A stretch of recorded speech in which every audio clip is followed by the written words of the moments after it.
오늘부터 이제 고린도전서 강해가 시작됩니다. 말씀의 강해가 영적 성장에 가장 큰 도움을 준다는 것은 저는 익히 알고 있습니다.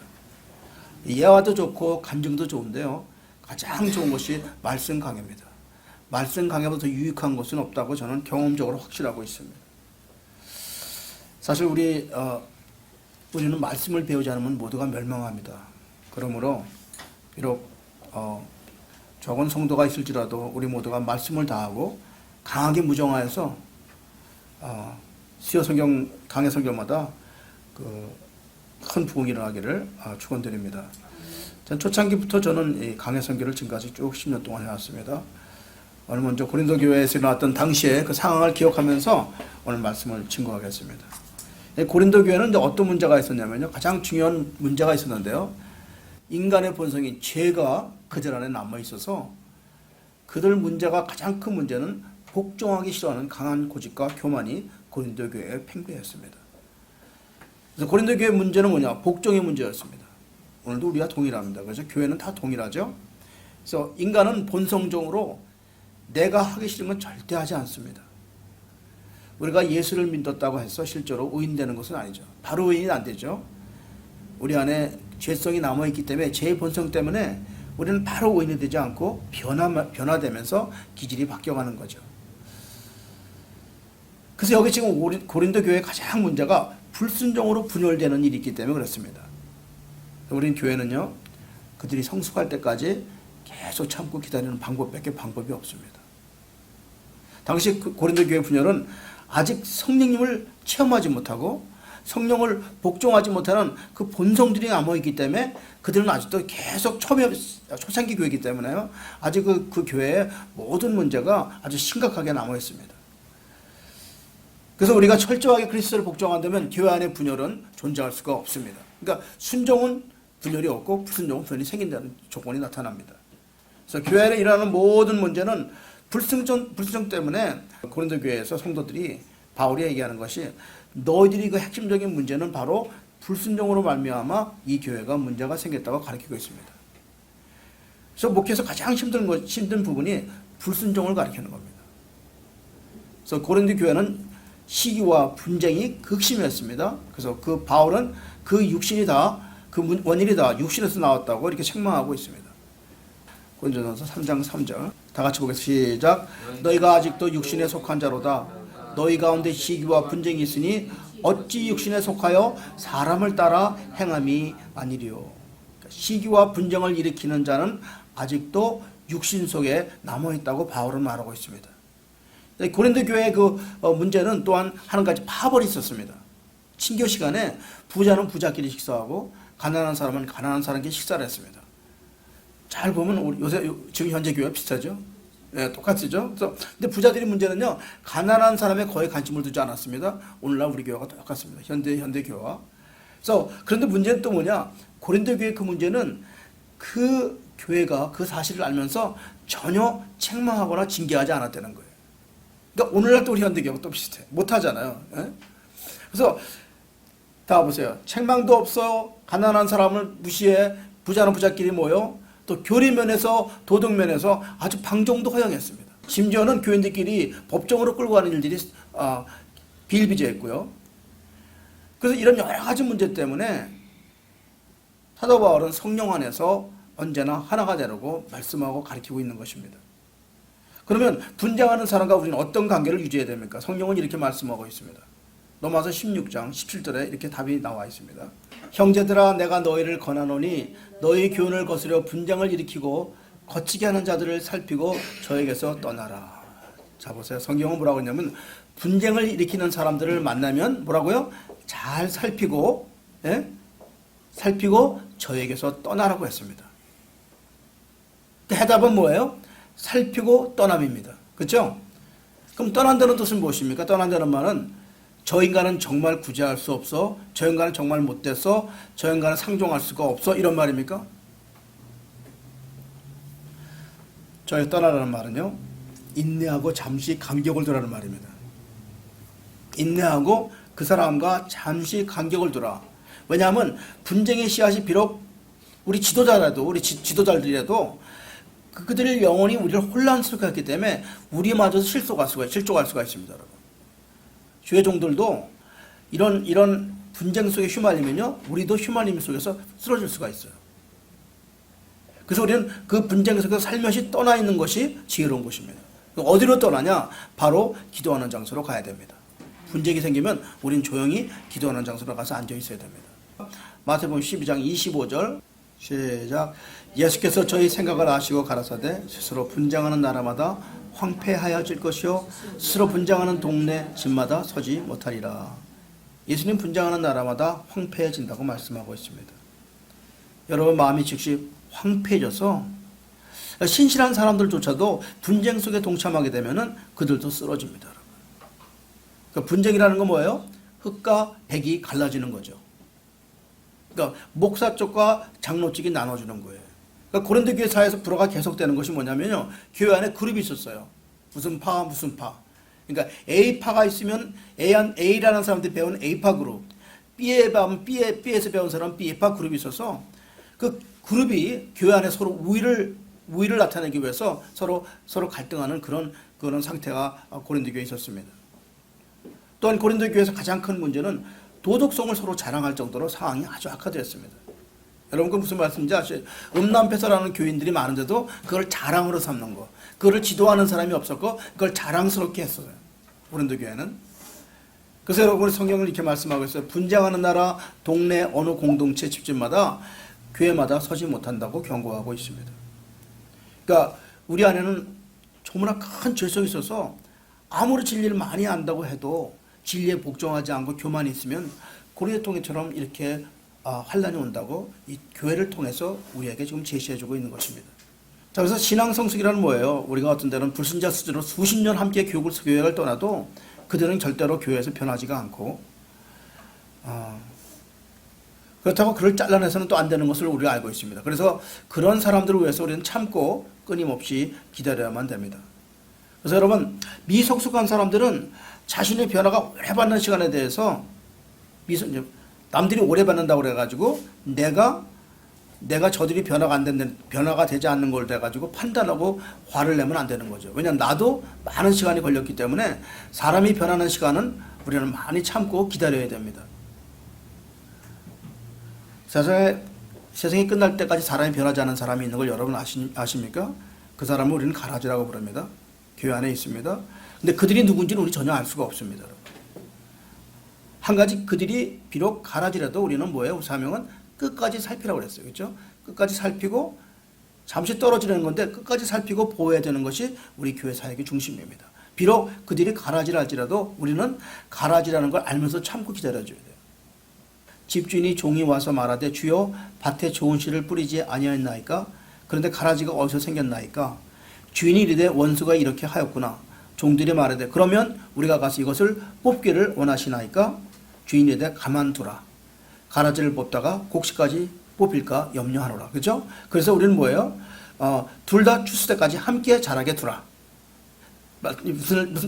둘 다 추수할 때까지 함께 교회 안에 자라게 하는 거예요. 그럼 뭐예요? 우리는 거기에 순종해야 되죠. 그렇죠? 함께 자랄 때까지 우리는 누군지 모르지만 함께 그들과 지내야 되는 것이 우리 사명입니다. 왜냐하면 가라지를 뽑다가 가라지를 모른다는 게 아니라 우리가 분명히 조금은 알고 있어요. 그렇지만 그럼에도 불구하고 가라지가 뽑힐까봐 건드려서는 안 된다는 걸 오늘 알고 있어야 됩니다. 왜냐하면 누가 다시기 때문에 그렇습니다. 근데 한 가지는요, 우리도 가라지가 아니라는 보장은 없다는 거예요. 그리스도 영이 없으면 분명히 가라지인데도 여러분 조심할 것은 내가 어떤 분쟁과 시기 속에 선봉의 대상이 될 때는 나도 가라지가 되는 거죠. 왜냐? 아무리 좋아도 내가 그 앞에서 리더로 된다는 것은 내가 그 중심 속에서 하나님의 사역을 방해하는 자이기 때문에 가라지로 들어갈 수가 있다는 거죠. 그래서 여러분 사람이 변한다는 것은 기적 중에 기적입니다. 굉장히 힘이 됩니다. 그래서 저는 오늘 고린도 교회 공부를 하면서 이 고린도 교회를 보면서 교회의 문제점을 바라보기 전에 나의 문제를 바라본 여러분들에게 축원드립니다. 내가 어떤 사람이었는가? 그래서 난 이번에 이렇게 이 고린도 교회를 공부하면서 제일 먼저 중요한 것은 이 고린도 교회는 문제가 가장 많은 교회 중에 한 교회거든요. 근데 우리가 이 고린도 교회를 뛰기 전에 먼저 우리가 이런 게 한번 공부를 해봤으면 좋겠어요. 이번 주 단 한 주만 남의 말을 한 번도 하지 않는 기를 한 번 삼자고요. 남의 이야기는 전혀 하지 않는 한 주가 고린도 교회를 공부하면서, 그래서 이 남의 말을 한 번도 안 하는 그 주가 한 번을 참고 지나갈 때 내 입술의 정체를 깨닫게 되는 거예요. 얼마나 내 입술이 추한지 내 입의 정체를 깨닫게 되면서 내가 이제 고린도 교회를 들어가기 전에 내가 얼마나 입술을 열지 않으면 갑갑한가 내 영혼이. 그래서 우리가 한번 이번 기회에 나는 정말 얼마나 변화받았고 나는 얼마나 갈아지고 나는 얼마나 알곡인가, 이번 한 주간은 남의 얘기를 한 번도 안 하는 거예요. 다음 수요일까지는. 이게 숙제입니다. 여러분에게. 남의 얘기는 칭찬만 하되 남의 나쁜 말은 한 번도 하지 않는 그런 한 주간을 한번 고린도 전서를 배우면서 우리가 한번 시도하기로 하겠습니다. 제가 사람이 이렇게 시간이 많이 가도 참 갈아지는 변하지 않습니다. 그건 여기 정명에 나와 있죠. 그런데 누가 참신자고 누가 갈아지는지 인위적으로 구분해서는 안 됩니다. 그게 가장 중요한 거예요. 인위적으로 그 이는 제가 40년을 넘게 신앙생활 하면서 저 사람은 틀림없이 가라져가 했던 사람이 훌륭한 목사님 된 경우가 많았어요. 저 사람은 정말 알곡 중에 알곡이라는 사람이 주님의 목치라고 다니는 사람이 생겼어요. 그러니까 우리는 인위적으로 누가 가라지고 누가 알곡이라는 말을 우리 입술로 내서는 안 됩니다. 그래서 교회에서는 모두가 다 죄인이고 같은 뽑지 않고 가만히 있어서 하나님이 결정을 내리는 거지 우리가 결정 내려서는 안 됩니다. 교회는 세상을 심판하기 위해서 한 것이 아니라 사람을 구원하기 위해서 하나님이 오신 거지 심판자로 오신 거 아니기 때문에 여러분, 우리가 가슴이 찢어진 아픔이 있더라도 무한히 기다려서 단 한 명이 죄인이라도 주님 앞에 돌아오면은 우리는 성공하는 거죠. 제 사역 중에서 지금 100여 명의 성도 중에서 누가 한 사람이라도 주인 앞에 돌아왔으면 성공한 거예요.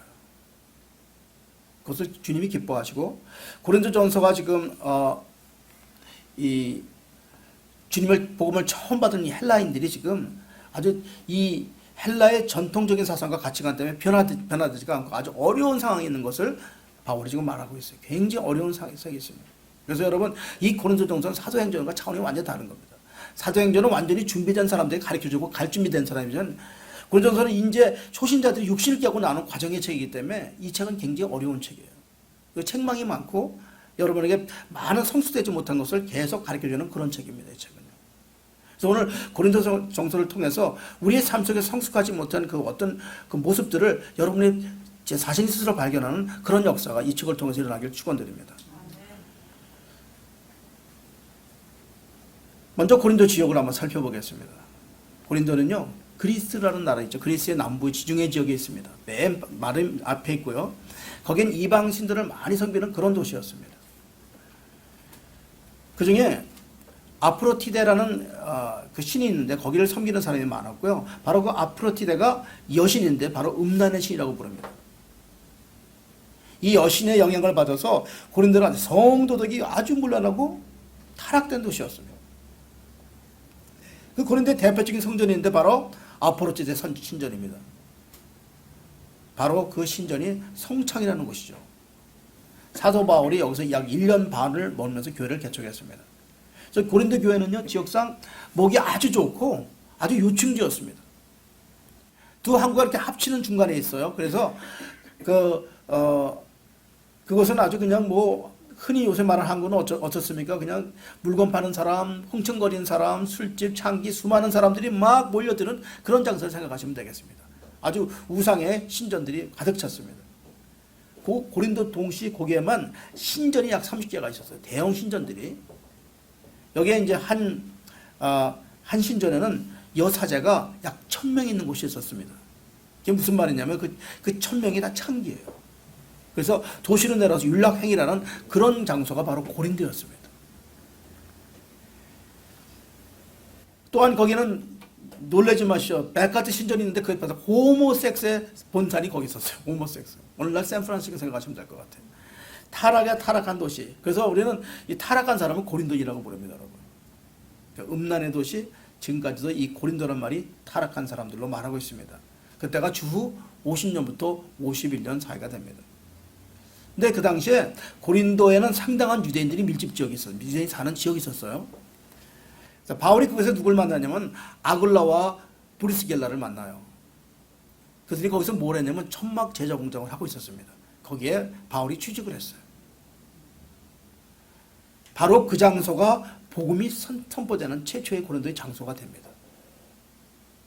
그리고 고린도 교회 첫 그리스도인들이 다 모이는데 다수가 다 하층의 이방 출신들이에요. 지혜로운 자가 없고 학벌이 없는 그런 사람만 거기에 모였습니다. 우리 고린도전서 1장 26절로 27절에 그 당시에 사람들의 모습이 보입니다. 정확히 나와 있습니다. 시작. 형제들아 너희를 부르심을 보라. 육체를 따라 지혜로운 자가 많지 아니하며 능한 자가 많지 아니하며 문벌 좋은 자가 많지 아니하도다. 그러나 하나님께서 세상에 미련한 자들을 택하사 지혜 있는 자들을 부끄럽게 하려 하시고 세상에 약한 것들을 택하사 강한 것들을 부끄럽게 하려 하시며. 그래서 고린도 교회는 이렇게 지혜롭지 못하고 학문이 없는 사람들이 이방인들이 많이 모인 것을 알게 됩니다. 여기서 이제 고린도 교회의 복음에 대한 얘기를 하겠습니다. 고린도 교회에서 뭘 설명하냐면 고린도 교회는 이 사도 바울의 설명이 복음은 이 땅에 존재하지 않는다. 고린도 교회의 특징이요. 사도 바울의 특징이 복음은 세상에서 생산되지 않는다. 공장에서 만들어낼 수 없다고 바울은 가르치고 있습니다. 그러니까 복음은 이 땅에서 아주 생소한 것입니다. 왜냐하면 복음은 이 땅에 존재하지 않기 때문에 복음은 하늘에서 주어진 거기 때문에 사람들이 너무 생소하기 때문에 황당하여서 이 땅에서 복음이 들어가면 모두 거절하게 됩니다. 여러분 복음을 한번 전해보세요. 다 외면하죠. 그 이유가 이 땅에 존재하지 않기 때문에 그렇습니다. 사람이라는 것은 다 서로가 납득되고 의사가 소통될 때 그 조직이 형성되고 모임이 만들어지는 것인데 사람이 들어서 이해하지 못하는 곳에 사람이 절대 모이지 않습니다. 그러니까 복음은 생소하기 때문에 사람이 알고 듣지 못하기 때문에 사람들이 모이지 않았습니다. 여러분은 참 복 있는 사람들이죠. 이 복음이 들리니까. 그래서 복음은 자주 와서 들어야 됩니다. 그래서 복음은 신기하게도 같은 말인데 계속 들어도 계속 새로운 게 복음입니다. 제가 수요일날 한결같은 말을 계속 하고 있습니다. 그런데 목사님 오늘 말씀이 좋았어요. 같은 이야기를 계속 십자가 얘기, 복음 얘기 같은 얘기를 하는데 목사님 오늘도 또 다르고 너무 좋았다는 말씀을 계속 하는데요. 여러분 제가 만약에 삼국지 이야기를 해보세요. 매같이 유비가 장비가 맨날 얘기하면 여러분 한 3개월에 아무도 들어오지 않아요. 근데 이 복음은요. 들으면 들을수록 같은 이야기인데 늘 신비롭게 새롭게 들립니다. 그게 복음의 비밀입니다. 언제나 주의 말씀은 새롭게 들린다. 이것을 기억하시면 복음이 이해갈 수가 있습니다. 왜냐하면요. 복음은 하늘의 소리이기 때문에 그렇습니다. 세상의 소리는 한 번, 두 번 들으면 듣기가 싫은데 하늘의 소리는 계속해서 들어도 새롭고 생소하지가 새롭고 신기합니다. 자, 그럼 오늘 고린도 교회의 문제점 바로 분열과 시기였는데요. 자, 분열은 왜 생기는가? 교회의 분열은 사람이 생각이 공동체 안에 들어가기 때문에 그렇습니다. 사람이 사상과 생각이 공동체 안에 들어가면 사람은 반드시 분열합니다. 왜 그래요? 사람의 생각 속에는 찬성과 반대가 들어있기 때문에 그렇습니다. 그래서 우리 조상 아담이 선악과를 먹었기 때문에 선악과는 옳고 그름의 지능밖에 없기 때문에 인간의 모인 장소에서 인간의 생각이 공동체에 들어가면 반드시 찬성과 반대가 나오므로 그들은 깨질 수밖에 없습니다. 생명나무에는 찬반이 없습니다. 언제나 사랑 하나밖에 없습니다. 그래서 어떤 좋은 생각과 사상이라도 사람에게 나오면요 반드시 분쟁합니다. 그래서 내가 좋은 의견을 갖고 나왔는데 사람의 의견이라면 여러분 그 속에서 꼭 분쟁이 일어납니다. 그러니까 성경 말씀과 비교해 보면 인간의 아무리 좋은 생각과 사상도 빛으로 비교하면 그건 어둠입니다.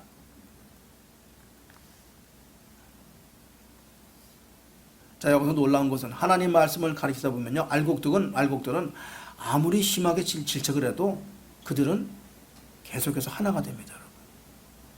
근데 가라지는 질책을 하면 교회에 큰 문제를 일으킵니다. 그래서 가라지는 질책을 하면 안 됩니다. 알곡은 질책을 받으면 변합니다. 가라지는 거기에 문제를 일으킵니다. 그 이유는 무엇입니까? 그리스도들은 그 안에 말씀을 듣는 기름 부음이 있기 때문에 그렇습니다. 가라지는 기름 부음이 없기 때문에 거기에 감정이 상해 덤비고 도전합니다. 이게 요한일서 2장 27절 나와 있습니다. 요한일서 2장 27절에 나와 있습니다. 시작. 너희는 주께 받은 바 기름 부음이 너희 안에 거하나니 아무도 너희를 가르칠 필요가 없고 오직 그의 기름 부음이 모든 것을 너희에게 가르치며 또 참되고 거짓이 없으니 너희를 가르치는 그대로 주 안에 거하라. 여기서 말하는 기름 부음이 되는 말은요, 진리를 분별하는 능력을 말합니다. 기름 부음이 무엇이냐? 하나님께서 우리에게 이것이 세상에서 진리다 거짓이다 말할 필요 없이 기름 부으면 우리가 내적으로 저것이 진실인지 가짜인지 분별할 수 있는 능력입니다. 그러니까 여러분 어떤 기름 부음이 이렇게 몸에서 기름 흐르는 그런 걸 얘기하면 안 됩니다. 가시적인 현상이 아니라요, 내적으로 자신의 의식을 발견하는 것이죠. 그래서 모든 비극은 다 자기 중심에서 자기 의식에서 태어납니다, 여러분. 그러니까 너 억울함을 당하지 못하면서 참지 못하는 이유가 바로 자기 의식, 자기 중심, 자기 의식이 충만하기 때문에 그렇습니다. 그런데요, 자식이 풍만하면 뭐가 생기냐? 모든 상처와 분쟁의 기초가 됩니다. 그래서 기름 부음은 뭐예요? 영혼의 눈을 뜨면서 자신의 자식을 바라보고 자식에서 오직 주님의 의식만을 바뀌어가는 것을 기름 부음이라고 합니다. 이해하십니까, 여러분? 좀 어렵죠? 무슨 말인죠? 그래서 이 자신의 자식에서 벗어나고 주님의 의식 상태로 들어가는 기름 부음이 천국의 기초가 되는 겁니다. 그래서 주님께서 삭개오야 나오라 말씀할 때 그게 기름 부음이 임한 겁니다. 죽은 영혼이 일어나고 삭개오는 자신이 죄를 회복하고 전 재산을 주님에게 돌려드립니다. 죽은 나서는 영혼에서 회복되고 다시 살아납니다. 이것이 기름 부음입니다. 내가 죽었던 사람이 일어나는, 내가 지금 소생하지 못한 내 자아에서 죽었던 육신의 사람이 다시 영혼의 사람으로 깨어나고 주님의 음성을 듣는 것이 들어서 육신이 악하다는 것을 믿고 떠나는 것이 이것이 기름 부음입니다. 그래서 육신의 거룩한 성령 기름 바꾸면 사고가 바뀝니다. 이것을 영혼의 깨어남이라고 부릅니다. 그래서 육신의 생각으로 잡힌 사람은 아무리 노력해도 그 안에 영이 다름으로 절대로 하나가 될 수가 없습니다. 그래서 가라지와 알곡은요, 절대로 하나가 안 됩니다. 같은 교회 안에서도. 그렇지만 어떻게 돼요? 가라지는 때리는 역할을 하고 알곡은 맞음으로 변하는 거예요. 그래서 너 왜 때리냐고 갈등하면 안 되는 거고요. 왜냐하면 가라지 역할은 염소기 때문에 받아야 되고요. 양은 그걸 맞고 기름 부음을 체험하는 거예요. 맞음으로 기름 부음을 체험해서 알곡은 변명하면 안 되고 알곡은 침묵해야 되고 가라지는 때리고 많고 해도 상관없는 거예요. 그 사람들 염소와 양의 직분은 다른 거예요. 그래서 특징이 뭐야? 알곡, 순종, 가라지, 불순종 이렇게 됐기 때문에 어쩔 수가 없습니다. 이건. 하나님이 그렇게 하셨어요. 그래서 그들을 우리 힘으로는 변할 수가 없고 그들이 사역을 제가 감당하는 건데 그거를 뽑지 말라고 그랬어요. 마지막까지 뽑지 말라고 그랬어요. 그래서 저는 이렇게 했어요. 사역이 다 다르다. 그러니까 알곡은 뭐예요? 그럼에도 불구하고 가라지를 살피고 잠시 떠나 있어야 돼요. 그래서 알곡을 사면 뭐예요? 교회가 분열되지 않도록 하나가 만드는 거고 가라지는 깨트리고 분열시키는 그런 역할을 하고 있어요. 그렇지만 알곡들은 모여서 교회에 엄청난 습관이 오더라도 그걸 지켜나가는 것이 알곡이라고요. 그래서 알곡들의 언행은 항상 교회 중심이고요. 가라지의 중심은 항상 교회 분쟁 중심이라고. 어쩔 수가 없는 그 속에 문제가 되는 거죠. 이거를 사도 바울이 계속해서 명시해 주는 거죠. 그래서 교회가 하나 될 수 있는 조건 중에 인간의 생각에 말이 들어가는 게 아니라 우리는 생각이 들어가는데 우리가 알곡들은 묵묵히 하나님 말씀 순종하면서 따라가는 것 외에는 방법이 없다고 사도 바울은 말씀하고 있습니다. 그래서 진리가 내 안에 들어가면 내 안에 있던 비판과 편견의 껍질이 벗겨지는 사람은 알곡인데 안 벗겨지는 사람이 있습니다. 그건 가라지입니다.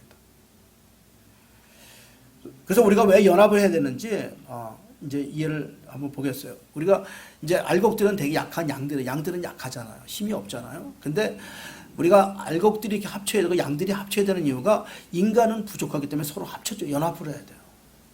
그래서 인간은 홀로 살 수가 없어요. 이 교회 안에서 여러분 혼자 지금 따로따로 집에서 예배 보면 우리 다 없어져 버려요.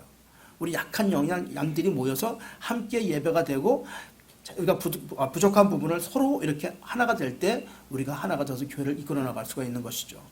그래서 적어도 하나가 되기 위해서는 각자마다 내가 포기할 부분을 포기해야 됩니다. 그래야지 우리는 진짜 알곡이 돼가는 거죠. 우리가 각자 포기하자면 그게 가라지 부부예요. 그래서 인내와 사랑은 내 각자의 양들이 자기가 포기할 부분을 포기할 때 하나가 되는 거죠. 그래서 오늘 고린도 교회는 오래 참고 인내해서 분열되지 않도록 사도 바울이 고린도 교회 바울 설교가 계속해서 이걸 가르치고 있었어요. 그래서 여러분 이제 누군가가 나에게 뭐를 가르쳐준다, 그건 감사하셔야 돼요. 성숙한 사람은 주의 종의 책망에 감사하는 사람이 성숙한 사람이에요. 왜냐하면 나를 가르쳐주기 때문에. 그러니까 그 사람들은 책망을 받아 성장하는데요, 갈아진 책망받아 성장 안 합니다. 여러분 부모님 살아가신 걸 감사하셔야 돼요. 왜요? 부모님이 있었기 때문에 내가 있었거든요. 나를 키워준 분이 누구예요? 부모님이잖아요. 그래서 바로 우리 성령님이 나를 키워줬기 때문에 우리는 주님이 어떤 일에서 감사하셔야 되는 거죠. 그래서 기독교 삶이란 뭐예요? 새로운 질서 안에서 성령에 복종하는 삶을 배워나가는 것이 기독교 삶이에요. 복종하는 거. 그러니까 신앙 성숙이란 권위 앞에 복종해 나가는 거, 우리 보이지 않는 예수님 앞에서 우리는 계속해서 순종하는 모습, 이것이 우리가 기독교 사상의 기본 핵심이고요. 이 복종이 자발적인 순종에서 나와야 됩니다. 그래서 이 자발적인 순종이 공동체의 집어넣음으로 공동체에서는 양심의 소리를 듣고 교회가 하나가 되는 역사가 일어납니다. 그래서 여러분 만약에 이 자발적인 그 복종이 없으면은 사실은 십자가 효력이 나타나지 않는 거죠, 교회 안에서. 사도 바울은 이제 본문 들어갑니다. 2차 여행을 아테네를 거쳐서 고린도로 오게 됩니다. 고린도 전도하기 전에 뭐라고 말했냐면 나는 심히 떨렸다고 말하고 있어요. 왜 그러냐면요, 영적인 절망감을 맛볼 수밖에 없는 장소였기 때문에 그렇습니다. 아주 흥청망청 그냥 타락한 도시에서 여기 복음이 들어갈 것 같은 절망감이 딱 빠지게 됩니다. 도착해 보니까. 그래서 바울이 결단합니다. 여기서는 어떻게 복음을 전해야 되는가? 오직 십자가로 승부를 걸기로 작정을 합니다. 십자가 외에는 내가 전하지 않겠다고 작정하는 이유가 있습니다. 왜 그런지 아세요? 아테네에서 전도할 때는 뭐 했어요? 지식적으로 철학적으로 전했거든요. 왜냐하면 거기는 헬라 철학이 발달했기 때문에 철학으로 왜 자기는 많이 배운 사람이기 때문에 철학과 지식으로 들어갔는데 어떻게 했어요? 쫓겨났어요. 고린도로 도망갔잖아요. 고린도 와서 깨달은 게 뭐냐? 오직 예수의 십자가의 복음만 전하겠다. 다른 학문으로 철학으로는 하나 다 망신당했으니까 이제는 나의 소망은 뭐냐? 오직 예수 십자가다 그러고 복음을 전하게 됩니다. 도착해 보니까 자신이 너무 없는 거예요. 자신의 이론과 지식으로는 설득되지 않겠다. 원론적으로 십자가 복음만 전하겠다고 복음을 전하니까 어떻게 돼요? 거기에 교회가 세워지더라고요. 그러니까 우리는 예수님의 사역을 그냥 예수님의 역사를 그대로 전하기만 하면 교회가 이루어지는 거죠. 나의 인생, 나의 철학, 나의 것 들어가면요, 아무것도 역사가 이루어지지 않는데 고린도 교회 사람들은 바울을 뭐라고 불렀냐면 저는 십자가만 아는 아주 무식한 사람이라고 말하기 시작합니다. 바로 그거예요. 나의 실력이 나타나지 않고 예수 그리스도 십자가 때문에 무식한 사람으로 받으면 그 사람 성공한 사람이에요. 당시 고린도는 돈을 받아야지 복음을 가르치는 그런 시절이었습니다. 그런데 바울은 일체 돈을 거부하고 오직 복음만을 전함으로 그들이 뭐라고 그러냐, 저 사람은 아무래도 조금 무식하고 모자란 사람이다, 이렇게 오해를 받기 시작합니다. 전 여기서 놀라운 그 화락과 음란의 그 도시에서 교회가 세워졌다는 것은 얼마나 놀라운 일인지 모릅니다. 한 사람이 희생과 한 사람의 기도로 그 타락의 도시에 교회가 세워진 것입니다. 이게 고린도 교회입니다. 다시 한번 말씀드립니다. 여러분, 교리와 지식으로 이론과 설득으로는 절대 하나님의 역사가 나타나지 않습니다. 오직 십자가 복음 하나만. 그래서 저는 언제나 이 수요일도 십자가 복음 이하는 가르치지 않습니다. 재미없습니다, 여러분. 대부분의 사람들이 십자가 얘기는 참 듣기 싫어합니다. 이제 기독교 교회에서 가장 듣기 싫은 게 십자가와 죄거든요. 안 들어요. 또 교회를 들어보면 대기인데 부흥 집회는 다 축복이잖아요. 올해 큰 대학 부흥이라는 이걸 들어가지 십자가는 없어요. 그렇지만 십자가를 배우지 않으면 교회가 되지 않습니다. 자신이 좋은 것만 알기 원하면은요, 그 영혼들은 어린 영혼들입니다. 십자가는 왜 힘든가? 십자가는 나를 부인하게 만드는 진리거든요. 참 듣기 싫죠.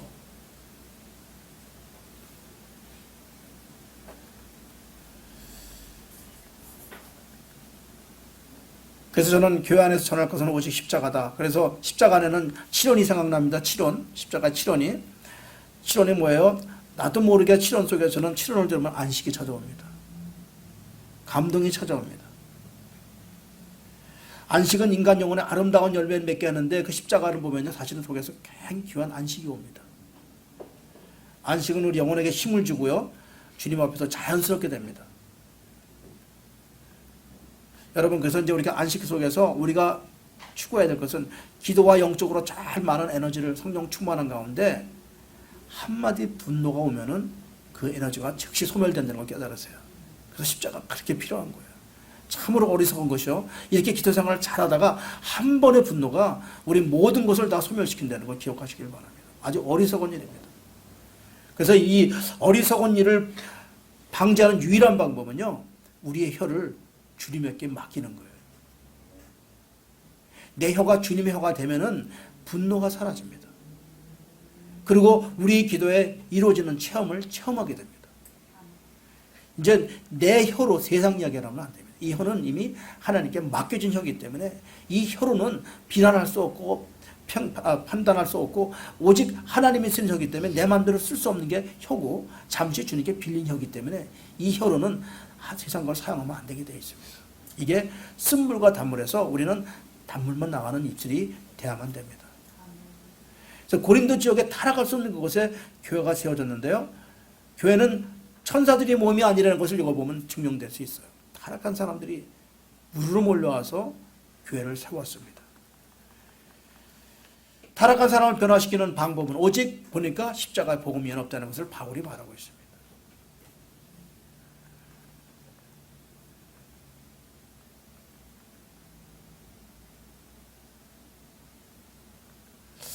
이 고린도 교회가 이제 교회가 세워지니까요, 이 거친 사람들이 모이니까 어떻게 돼요? 갈등과 분쟁이 엄청 일어났습니다. 그러니까 여러분이 특히 조심할 거는요, 문제가 많은 교회, 싸움이 많은 교회를 너무 부정적으로 봐서는 안 됩니다. 뭐냐면 그 문제는 지금 그들이 죄와 싸우고 있다는 증거이기 때문에 그렇습니다. 어느 쪽은 그거를 부인하고 어느 쪽은 타협하려고 하기 때문에 그게 부딪히는 거기 때문에 죄와 싸우고 있다는 증거이기 때문에요, 그들은 거룩함을 포기하지 않는 좋은 증거를 보이고 있습니다. 고린도 교회는 그걸 보고 죄는 그래서 죽도록 싸워야 됩니다. 다른 건 몰라도 죄만은 죽도록 싸우자. 우리 고전 1장 1절로 다시 돌아갑니다. 시작. 하나님의 뜻을 따라 그리스도 예수의 사도로 부르심을 입은 바울과 및 형제 소스데는, 고린도는 참으로 많은 아픔과 고난을 바울에게 주었습니다. 심지어는 바울을 사도권을 인정하지 않았습니다. 바울에게 정말 무식한 자라고 치부했어요. 그들을 사도가 아니라고 그랬어요. 너는 예수님 따라다니냐고 그래서 사도권도 주지 않고, 아주 당시에 그 고린도 교회는 바울에겐 많은 핍박을 가했습니다. 오늘도 많은 사람들이 목사나 교회가 맞지 않는다고 교회를 비판하는 사람들이 얼마나 많습니까? 목사 멱살을 잡는 시대는 이 시대가 더 나쁩니다. 고린도 교회보다 사실은 이 시대가 더 나쁘다고 저는 생각해요.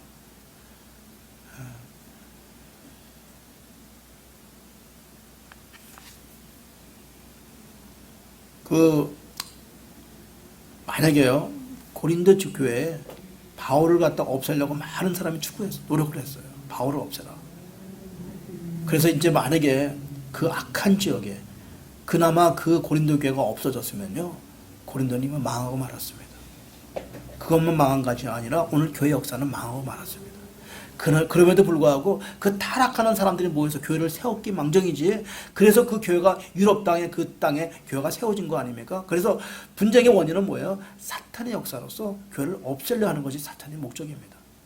그래서 우리가 맞지 않더라도, 우리가 불만이 있어도 이 교회는 반드시 생명 걸어서 그걸 지켜야 됩니다.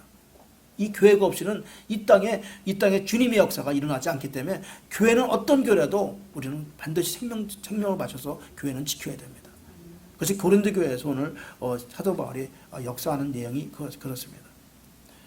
만약에 그때 그 교회가 없었으면 세상과 고린도는 아주 악으로 변했을 것입니다. 유식하고 그 학식 많은 바울이 그것은 무식한 사람으로 치부되고 인정받지 못했습니다. 중요한 것은요, 하나님은 인정하셨다는 거죠. 우리가 이 땅에서 사람들이 오해하고 우리를 잊어버리고 우리에게 대접을 안 해도요, 상관하지 마세요. 그건 인본주의 시장입니다. 내가 세상 사람들이 나를 인정하지 않아도 괜찮습니다. 얼마나 억울해요. 그 사람은 어떤 사람이에요? 최고 학벌을 받은 사람은 아니에요, 바울이. 그런데도 그는 그 억울함에 대해서 그런 아무도 말하지 않았습니다. 사실 우리가 억울할 게 하나도 없어요. 왜냐하면 내가 죄인이잖아요. 나를 나쁜 인간이라고 말하면 다 옳은 말을 한 거 아니에요. 그들이 나를 너는 사기꾼이다 그러면 옳은 말 한 거 아니에요. 내가 사기꾼이잖아요, 사실. 그래서 사도 바울은 그 억울함에 대해서 전혀 말하지 않았다는 거죠. 우리도 억울함에 대해서 우리 여기 있는 성도만이라도 누가 나에게 억울한 말하면 거기서 참는 게 아니라 맞습니다 그러는 게 옳은 말입니다. 그게 사도 바울이고 그게 우리가 하나님 앞에 바른 서는 자세예요. 억울함을 풀려고 하지 마시고 나는 죄인 중에 괴수 중에 괴수이기 때문에 너희들이 말하는 건 덜 말하는 거야 나한테. 다 말하지 않은 거예요. 내가 그 많은 죄인인데 넌 나한테 5%밖에 말한 거 아니야. 난 그거 더 죄인이거든. 그리고 옳다고 말하는 것이 그게 크리스천들이에요. 나 그런 사람 아니라고 하면 네가 그럼 예수님이야? 난 예수님. 내가 그럼 예수님이야. 그렇게 하지 말라는 게 우리는. 사도 바울이 그렇게 똑똑한 사람. 로마 시민권자인데도 너 무식한 놈이라고 막 그러면 너 사도 안에 쫓아냈는데도 억울함에 대해서 말을 하지 않았다는 거죠. 그들은 누가 더 고상하냐, 누가 더 인격을 갖췄냐, 누가 철학을 맞냐, 그 주제 파악을 못하면서 계속해서 그걸 판단했습니다. 오늘날도 마찬가지. 우리도 교회 모임은 어느 대학 나왔습니까? 제일 먼저 물어보고. 전공이 뭡니까? 제일 먼저. 그거는 기초학문밖에 안 되는 겁니다. 성경에 들어가면요. 그러면서 불구하고 만나는 사람마다 너는 어느 가문이냐, 어디 학벌이냐, 어디 출신이냐, 어느 대학을 나왔냐고 우리 모든 재산 여부를 물어보는 것이 우리의 현실이잖아요. 여러분 이건 다 어린 수준에 머무른 것이고 교회는 그런 것이 아닙니다. 또한 하나님 나라는 민주정치하는 것이 아닙니다. 여기서 지금 중요한 거는요. 왕이신 하나님이 다스리는 왕정정치가 바로 교회입니다. 그래서 교회는 왕이신 하나님이 강압적으로 다스리는 게 아니라 사랑과 은혜로 자발적으로 심령이 복종을 받아서 다스리는 것이 교회입니다.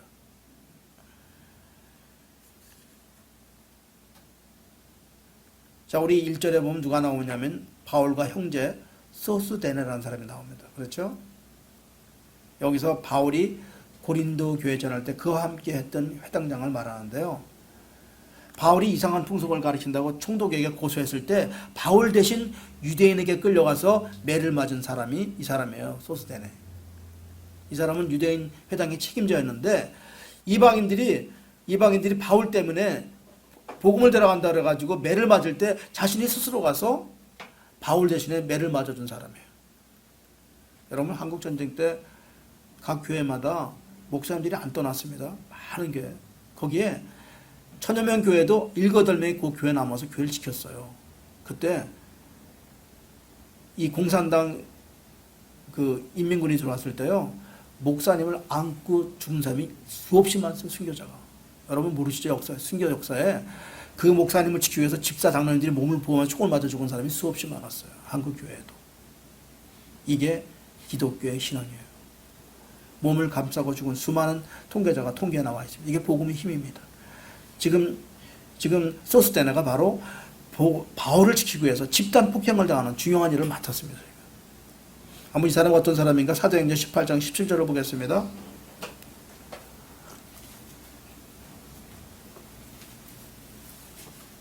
사도행전 18장 17절 소스데네.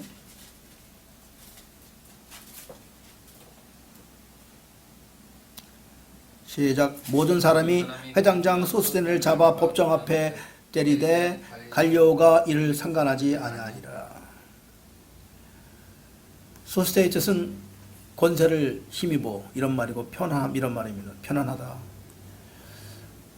바울 주변에 복음 때문에 스스로 구타당한 인들이 많이 있죠. 이렇게 있습니다. 이렇게 고린도 교회에서는요 복음 전하다가 고소당한 일이 종종 있었습니다. 이렇게.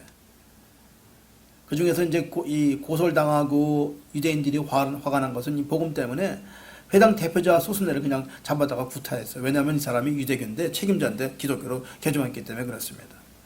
그래서 많은 사람이 바울과 함께 복음을 위해 살았고요. 나중에 이 소스데네는 고린도전서의 공동저자로 소개되는 아주 놀라운 하나님의 축복을 받았습니다. 첫 장 고린도전서 1장 1절에 나오지 않습니까? 동역자 바울과 소스데네. 저도 매 맞고 여기 좀 올라갔으면 좋겠습니다. 바울은 가는 곳마다 복음 전파를 받는 얼마나 힘들었는지 모릅니다. 종교 생활의 길들인 유대인들이 이거 이방인이 한 게 아니라 종교 생활하는 사람이 때렸거든요. 그들은 안식일 잘 지켰습니다. 11조 잘 드렸습니다. 하루에 3번씩 적어놓고 기도한 사람들이 이 사람들이 기독교 이단이라고 계속 핍박을 한 거죠. 그래서 유대인들은 이 당시에 유대인들의 기독교 핍박이죠. 교회에서 핍박받죠. 전도하다 핍박받는데 바울이 너무너무 힘들었어요. 이 사역이. 바울은 유대인들이 관계의 주요라고 말했어요. 관계. 마귀의 관계죠. 다시 관계라는 말은 간사하다는 말이거든요. 우리는 아담과 이브를 보면서 이런 생각을 했을 것입니다. 전부 다 누구나. 나 같으면 그 선악과 안 먹었을 거야. 내가 먹어가지고 인류가 이렇게 고생하는데 난 절대 안 먹었을 거라고 우리는 모두가 다 그렇게 생각합니다. 그렇지 않습니까? 아, 저 이브 할머니 때문에 내가 오늘 이렇게 고생하는데 그 할머니가 사과만 만약 안 먹었으면은 우리가 이런 일, 내가 그 자리에서 전혀 안 먹었을 거라고 생각하는 것이 우리 모두의 생각입니다. 그래서 재미있는 것은요, 마귀의 유혹은 그때나 오늘 동일합니다, 여러분. 그거 아십니까? 우리 복권 안 맞는 거 다 알거든요. 복권 안 맞을 확률이요, 페니 한 장을, 페니를 이 캘리포니아 정적이 깔아놓은 거에서 하나 집는 거하고 똑같은 확률이에요. 페니를 캘리포니아 땅 전체에다 다 깔아놨을 때 그 하나 집는 확률이면 안 되는 거거든요. 안 되는데도 우리는 끊임없이 줄 서서 삽니다. 우리는 유혹 앞에서는요, 마귀 유혹은 동일해요. 한 가지밖에 없어요. 속이는 건데, 술 먹으러 가자 그러면 뭐예요? 그냥 따라가자.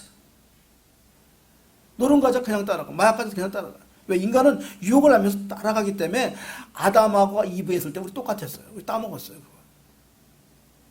여러분 이 생각을 해보세요. 나는 아닐 것 같다 하는데 우리는 마귀 유혹에 그냥 넘어가고 쓰러진다는 것을 꼭 기억하시기 바랍니다. 그러니까 마귀의 유혹은 되게 어떤 유혹으로 우리에게 오냐? 우리 크리스천들에게 되게 열등감이 가장 많아요.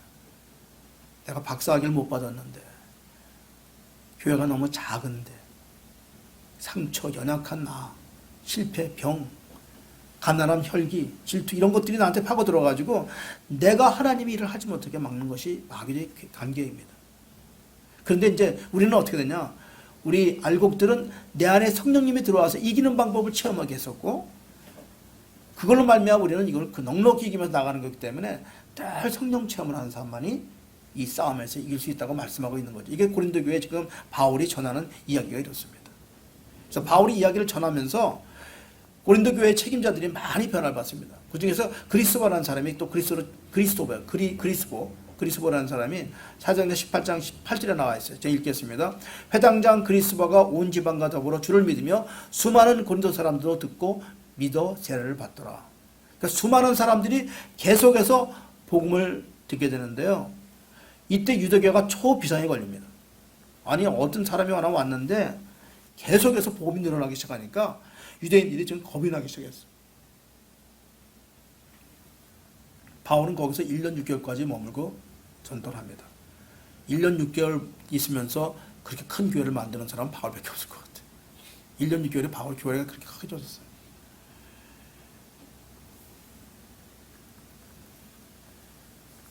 그래서 우리는 오늘 유대인에게 매를 맞은 그 소스테네, 아주 기독교성에 굳게 무장한 그 사람이 나중에 고린도 교회 정면 대리석에 가면요, 역대 감독들이 나옵니다. 역대 감독 1번 사도 바울, 2번 바블로, 3대 신라, 4대가 소스테네예요.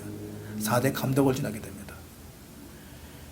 그래서 이런 분을 보면 우리 도전받을 수가 있어요. 성령 충만한 사람에 대해서, 비록 여기 우리가 지금 우리 이 수중에서 누군가가 이런 소스테네 같은 사람이 나와서 이 땅을 한번 움직이는 사람이 나왔으면 축원드립니다.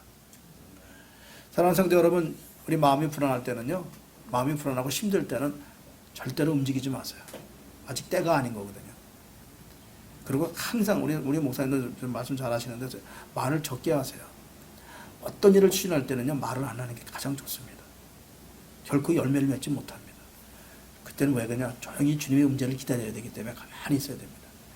내가 말을 하면요, 이렇게 치면은 이 소리가 들리지가 않습니다. 주님이 여기 치는데 나 같이 치면 소리가 안 들리기 때문에 내가 가만히 있을 때 뒤에서 치는 소리가 들려요. 문 여는 소리가. 그 소리를 못 들어요. 내가 같이 떠들면. 그래서 마음이 평안하면은요, 움직임이 이루어집니다.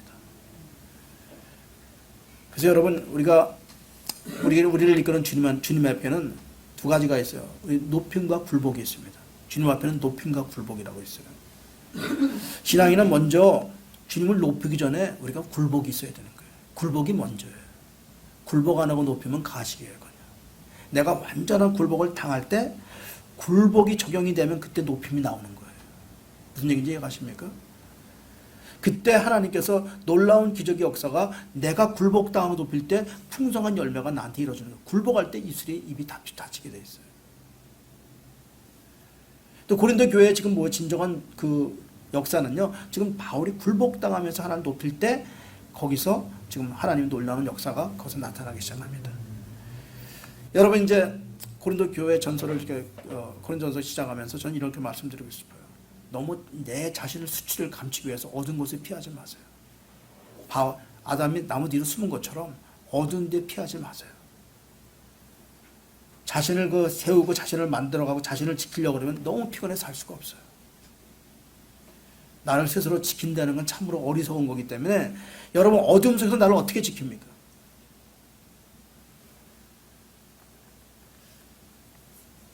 내 자신을 빨리 떠나서 빛으로 들어갈 때만이 나를 지킬 수 있고 그때만이 무한한 기쁨이 나한테 가득할 수가 있기 때문에 빨리 주님 앞에, 보혈 앞에 무릎 꿇기 시작하면 그때부터 살아날 수가 있는 거죠. 그것이 나의 부끄러움을 가리는 진정한 은혜의 삶입니다. 주님 앞에 나오는 삶. 아무리 3층 전에 올라가도 우리는 죄인입니다. 절대로 예수님 될 수 없습니다. 무릎을 꿇을 때 우리는 살아날 수 있습니다. 저는 마지막에 이렇게 썼습니다. 인생이란 한편의 드라마 같습니다. 때로는 아주 즐겁고 아주 행복할 때가 있습니다. 때로는 드라마보다 끄고 싶을 때가 있습니다. 스위치를 끄고 싶을 때가 있어요. 보고 싶지 않을 때가 있습니다. 내가 생각하는 주인공이 안 죽었으면 좋겠다는 생각이 있습니다. 내가 보는 저 사람은 이렇게 갔으면 좋겠다는데 그 드라마는 내가 원하는 가지 않습니다. 아주 고통스럽고 드라마 속에서 씨름해서 어떤 사람은 드라마 때문에 나와서 기도하는 사람, 살려주세요 기도하는 사람도 있다고 그러는데 드라마와 씨름할 때가 있어요. 그 드라마가 뭐냐? 내 인생의 드라마라는 거예요. 내 인생의 드라마가 왜 여러분에게 주님께서 여러분에게 인생 드라마를 보여주는지 아십니까? 여러분의 인생 드라마, 세상 드라마 봐 뭐예요? 내 인생 드라마를 한번 보세요. 지금까지 살아온 인생 드라마를 돌아보면은 거기에 많은 메시지가 있어요. 내가 왜 이 모양으로 살고 있을까 지금? 나는 왜 이렇게 인생이 안 풀리고 이렇게 실패가 거듭되고 있을까? 동일한 고통이 왜 계속되고 있을까? 내 인생의 드라마를 봐야지 내가 교훈을 보는데 세상 드라마 자꾸 보고 나는 거기서 들어가 거기에 꽂히지 마시고요. 내 인생을 딱 보면은 영적으로 예민한 사람은 내 인생 드라마를 자꾸 다시 봐야 돼요. 또 보고 또 보세요. 내가 왜 이렇게 버림받았을까? 내가 왜 고통 속에서 이 상황을 분별하지 못할까? 이거를 깊이 묵상하는 사람이 빛 가운데 들어가는 사람들이에요. 그것이 깊이 들어가면 내가 잘못되고 어떤 것이 교훈인가를 찾아냅니다. 자, 이제 보세요. 이제는 어떤 것이 잘못인가 찾아내기 시작하는 것보다 더 귀한 것이 있습니다.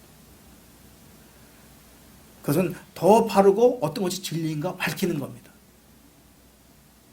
그것보다 더 좋은 것은 밝히는 것보다 더 좋은 것은 내 자신이 진리의 사람이 되는 겁니다. 그러면 그것보다 더 좋은 것이 진리 속에서 주님을 만나서 사랑의 사람으로 변하는 것입니다. 이게 완성입니다. 오늘 저는 고린도전서를 통해서 여러분이 다 진실로 빛 가운데 들어가서 바울처럼 사랑의 사람이 반하기를 축원드립니다. 오늘 여러분 중에서 오늘 소스나 같은 사람이 한번 나오기를 축원드립니다.